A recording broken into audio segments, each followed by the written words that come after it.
안녕하세요. 사랑하는 성도님, 영혼의 샘물, 은혜의 자리 오심을 축복합니다.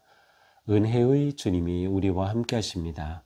우리와 함께 하시는 주님을 찬양합니다. 기도합시다. 주님, 감사합니다. 오늘도 주님의 은혜로 복된 날을 열어주셨습니다. 그 크고 놀라우신 십자가의 구속의 은혜와 사랑 앞에 오늘도 저희들은 무한 감사와 영광을 돌립니다. 오늘도 주님의 말씀으로 은혜를 입은 저희들이 그 은혜 앞에 부끄러움 없는 삶을 살 수 있도록 새롭게 하시고 말씀으로 깨우쳐 주시며 오직 순종하며 나아갈 수 있도록 성령님 함께하여 주시옵소서. 예수님 이름으로 기도합니다. 아멘. 오늘 말씀은 누가복음 1장 57절에서 80절입니다.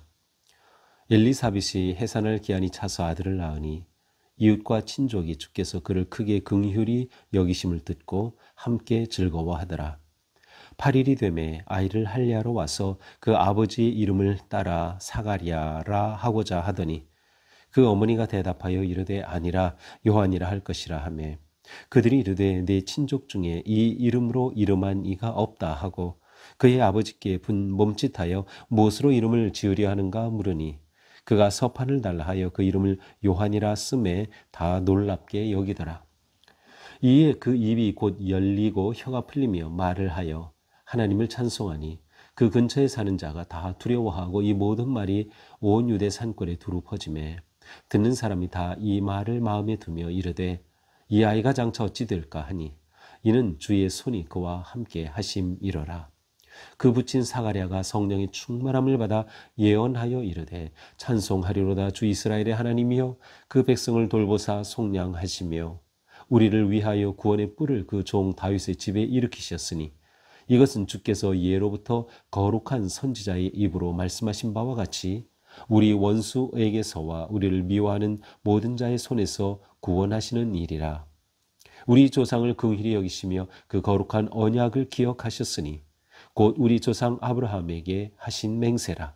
우리가 원수의 손에서 건지심을 받고 종신토록 주의 앞에서 성결과 의로 두려움이 없이 섬기게 하리라 하셨도다.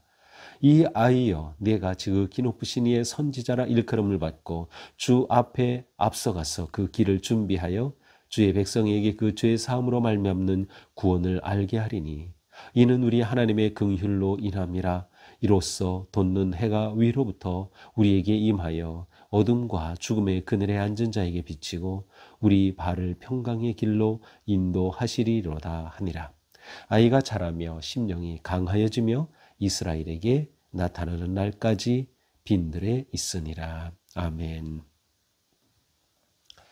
자, 우리가 이미 보았듯이 이 누가복음은 누가라고 하는 그러한 의사가 기록한 그러한 복음서입니다.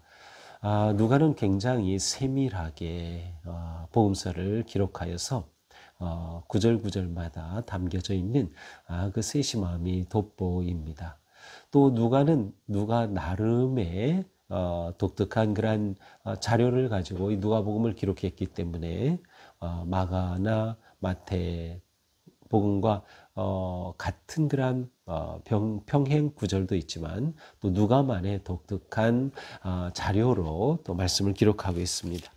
지금 우리가 읽고 있는 1장이 그렇습니다. 사실 1장은 누가만의 독특한 자료로 기록이 되었어요. 그래서 오늘 우리가 보게 되는 세례 요한의 출생에 관한 말씀, 또 그의 아버지 사가랴의 예언의 말씀, 이 모두 누가복음에만 나오는 그러한 말씀입니다.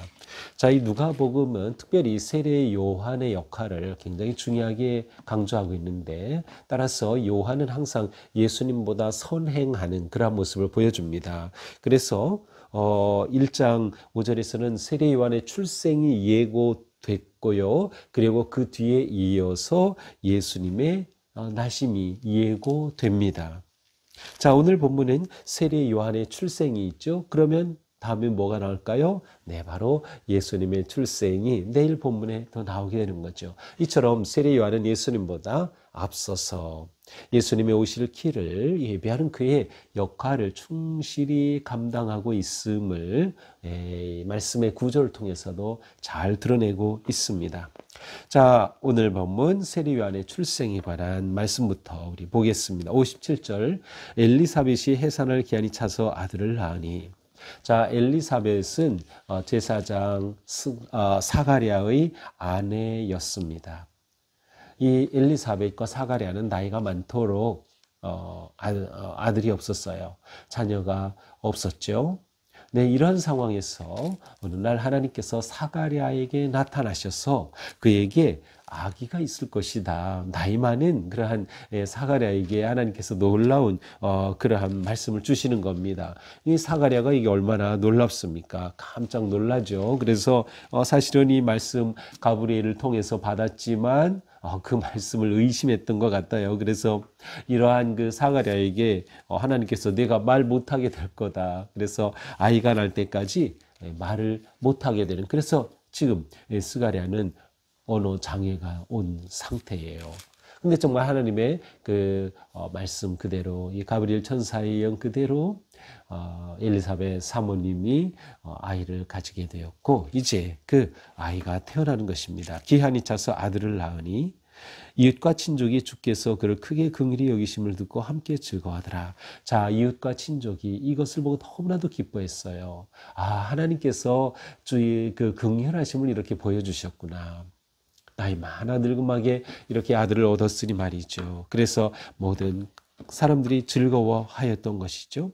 자, 8일이 되었을 때 이제 이스라엘 백성들은 난지 8일이 되었을 때 남자아이들은 할례를 행하죠. 자, 할례를 행하게 됐는데 할례를 행하는 것은 제사장 앞에서 행하게 되어 있고요. 그리고 모든 친족이 모여서 하는 아주 축제와 같은 그러한 시간입니다. 자, 이렇게 할례를 하러 왔는데 그의 아버지 누구죠? 사가랴 제사장. 이 이름을 따라서 이 아이의 이름을 사가랴라 사람들이 지으려고 합니다. 사실 여기서 이 본문상으로는 사람들이 이렇게 지으려고 한다라는 그러한 표현인데 그러한 그 말씀으로 되어 있는데 사실은 이제 그 가족의 어르신이나 또 부모가 짓게 되겠죠. 자, 그런데 사가랴라고 지으려고 해요. 그 말은 바로 아버지 이름을 그대로 따서 지으려고 하는 겁니다. 사실 이 당시에 아버지 이름을 따라서 짓는 경우는 그렇게 일반적이진 않았다고 해요. 대체로는 할아버지 이름을 따라서 이름을 지어주곤 했는데 근데 이날은 이제 이 아이 이름을 사가랴라 이렇게 하려고 합니다. 그러자 그 어머니 엘리사벳이 아니라고 하는 거예요. 그리고 이 아이는 요한이라고 해야 된다고 말하는 겁니다.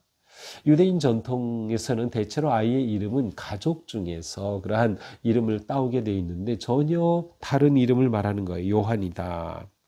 이 요한이라는 의미는 여호와는 자비로우시다. 여호와는 은혜로우시다. 은혜를 베푸신다. 뭐 이러한 아주 좋은 그러한 의미예요. 그래서 요한이라 어머니가 이렇게 말하는 거예요. 그러니까 안 된다. 요한이라 할 수 없어. 그래가지고 그 친족 중에 이 사람들이 반대를 하는 겁니다. 그러면 아버지한테 물어보자. 아버지 사가랴에게 물어보는 겁니다. 지금 사가랴는 말을 못하는 언어 장애 상황입니다. 그러니 그 아버지에게 몸짓으로 이 아이 이름을 뭐라고 하면 좋으냐. 그러니까 이 사가랴가 서판을 달라고 하더니 거기다 이 글씨를 써서 요한이라고 하는 겁니다. 사람들이 깜짝 놀라죠. 아니, 이 집안에 요한이라는 사람도 없는데 어머니가 요한이라고 해야 한다고 하더니 아버지에게 물어봤는데도 역시 요한이라 이렇게 말하는 것입니다. 사실은 천사가 사가랴에게 아이를 낳을 것이다 라고 했을 때 1장 13절에 가서 보니까 사가랴야 무서워하지 말라 그렇게 하면서 엘리사벳이 내게 아들을 낳아줄 거야. 그때 이름까지 말해줘요. 그 이름은 요한이라 하라. 사가랴가 이 예언을 받았지만 사가랴는 아내하고 얘기했겠죠. 아이 이름은 요한이라고 해야 된다고 하셨어. 그러니 아내가 요한이라고 말했던 거고요. 사가랴가 역시 요한이다 서판에 썼습니다. 그런데 그 순간 사가랴의 입이 풀렸어요. 어느 장애가 왔던 그 입이 풀리고 말을 할 수 있게 된 것이에요. 그래서 하나님을 찬송하게 되는 것입니다. 이것을 보고 거기에 있던 모든 사람들이 다 두려워하고 이 소식이 그 유대 산골에 금방 퍼졌어요. 이러한 소식은 정말 많이 퍼지게 되죠. 이 소식을 듣고 사람들이 다 이구동성으로 말하는 겁니다. 이 아이가 태어날 때부터 이러한 일들이 일어나는 것을 보니 도대체 이 아이는 장차 어떤 인물이 될까? 어떤 인물이 될까? 이 아이는 정말 주의 손이 함께 하시는구나. 이러한 말들을 하는 것이에요. 주의 손이 그와 함께 하십니다. 주의 손이 함께 한다라는 것은 아주 거룩한 존재가 된다. 거룩한 삶을 산다. 어떤 기대와 소망이 담긴 그러한 표현입니다. 자, 입이 열린 아버지, 요한의 아버지 사가랴가 입이 열렸으니 뭘 할까요? 이 사가랴는 찬양을 한 겁니다. 그래서 67절부터 79절까지는 사가랴 찬송이에요. 사가랴 찬송. Canticle of Zechariah 이렇게 돼 있어요. 그래서 사가랴의 찬미가 바로 이 유명한 67절에서 79절입니다. 기독교 전통에서는요, 보통 이 사가랴의 찬송을 주현절 날에 부릅니다. 주현절은 1월 6일이 주현절이에요.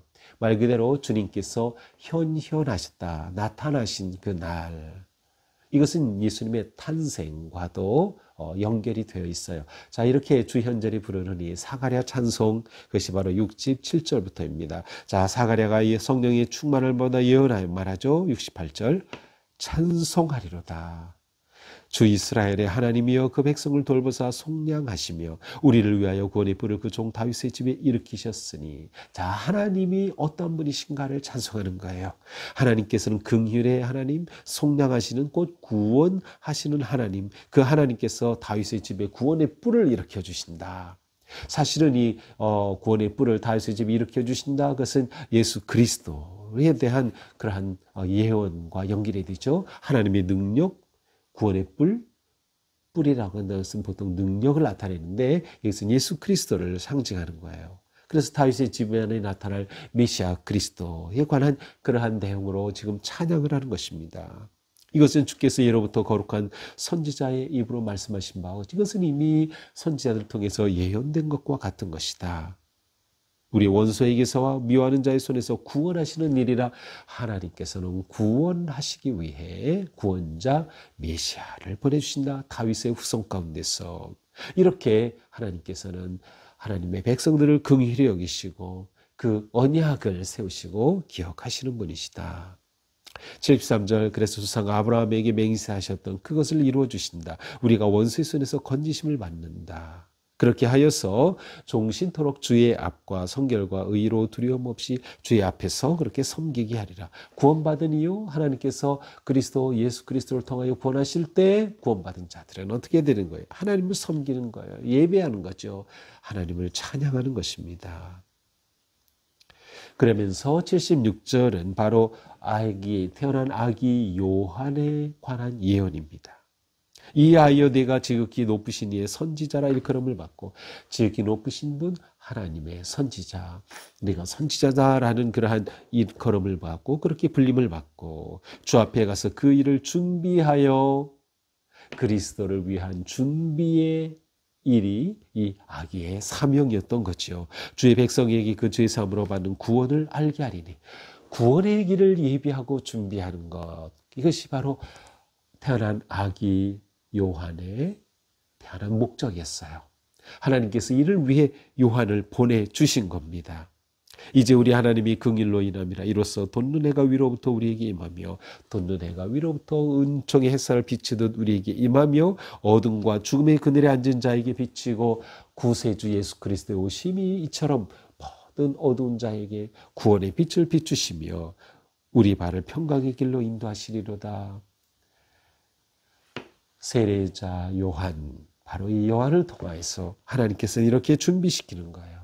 구원자의 오심을 준비시키고 그로 말미암아 구원이 세상에 선포되게 하시는 거죠. 이렇게 태어난 세례 요한입니다. 세례 요한. 자, 80절은 이 요한의 성장 과정을 한 절로 요약했어요. 아이가 자라며, 그렇죠? 자라고 심령이 강화해지며 자, 자라며 육체적 건강, 심령이 자라 영적으로 성장하고 이스라엘에게 나타나는 날까지 빈들에 있으니라. 자, 그는 빈들에 거주하면서 그 때를 기다리고 있는 모습을 이제 80절에 아주 요약적으로 이렇게 설명하고 있습니다. 자, 이것이 오늘의 말씀입니다. 자, 오늘 말씀은 요한의 출생에 담긴 놀라운 하나님의 뜻 비밀이 담겨져 있죠. 그것은 무엇입니까? 하나님께서 요한을 통하여 그리스도의 오심을 준비케 하셨다는 거예요. 자, 하나님은 구원하시고 긍휼히 여기시고 사랑하실 뿐만 아니라 이 약속을 이루시기 위해 준비케 하여 주신다. 그러니까 하나님의 사랑이 이렇게 나타나는 거예요. 하나님께서 이렇게 길을 예비하도록 하심으로 그 사랑이 아름답게 드러나는 것이죠. 이 하나님은 어떤 하나님? 긍휼의 하나님. 또한 구원의 하나님이신 거지요. 하나님 구원하신다, 은혜로우시다. 요한이라고 하는 이 이름의 의미가 또한 여기에 담겨져 있어요. 자, 그러니 이러한 하나님 앞에 우리가 할 일은 무엇이에요? 찬양하는 거죠. 섬기며 예배하는 삶. 그래서 이 사가랴가 찬양하고 찬송하였듯이 우리의 구원자 예수 그리스도를 보내주신 하나님의 그 놀라운 사랑과 은혜 앞에 우리는 찬양하고 경배하는 것이죠. 우리의 삶은 어디에 달려있는가? 그것은 주님의 손이 우리와 함께하느냐. 그것이 우리의 삶의 모든 것을 결정합니다. 66절에 주의 손이 그와 함께 하심이라. 주의 손이 요한과 함께 하시고 그를 통하여 준비하셨듯이 주님의 손이 우리와 함께하는 그러한 삶, 그것이야말로 우리가 온전히 승리하는 가장 중요한 길이죠. 언제나 주님의 그 손길을 붙잡으셔야 됩니다. 언제나 그 주님의 손길을 의지해야 합니다. 주님께서는 놀라운 은혜와 능력의 손으로 우리를 인도하시고 이끄시고 예비하시고 역사하신다. 우리가 주님의 그 손을 잡아야 한다. 그렇게 우리는 사명을 이루어 갈 수 있는 것이죠. 자, 요한의 목적이 무엇인지, 그가 이 세상에 태어나는 것, 왜 태어나는지 이와 같이 말씀을 통해 잘 보여주고 있죠. 우리 인생도 마찬가지. 우리도 우연히 태어난 것이 아니라 하나님의 계획과 뜻 안에서 우리가 태어났어요. 그렇다면 우리에게도 살아갈 삶의 이유와 사명, 목적이 있는 것이죠. 그것이 무엇일까요? 우리가 주님 안에, 은혜 안에서, 말씀 안에서 우리 인생의 목적을 찾아가는 거죠. 우리에게 주어진 공동의 목적, 그것은 하나님을 사랑하고 하나님을 예배하는 것이죠. 또한 그러한 우리의 삶이 우리의 구체적인 일상 속에서, 가정에서, 일터에서, 우리의 구체적인 삶 속에서 어떻게 드러나야 할까? 그것을 생각하면서 우리가 사명을 향해 나아가는 그런 목적이 있는 삶, 목적이 이끄는 삶을 살아야 할 것입니다. 오늘 하루도 주님의 손을 붙잡고 주님의 손이 함께하는 그러한 든든하고 거룩한 복된 하루가 될 수 있기를 축복합니다. 기도합시다. 긍휼의 주님, 우리를 사랑하셔서 우리를 구원하시려고 독생자 아들을 보내실 때에 주님께서는 준비의 길을 예배해 주셨습니다.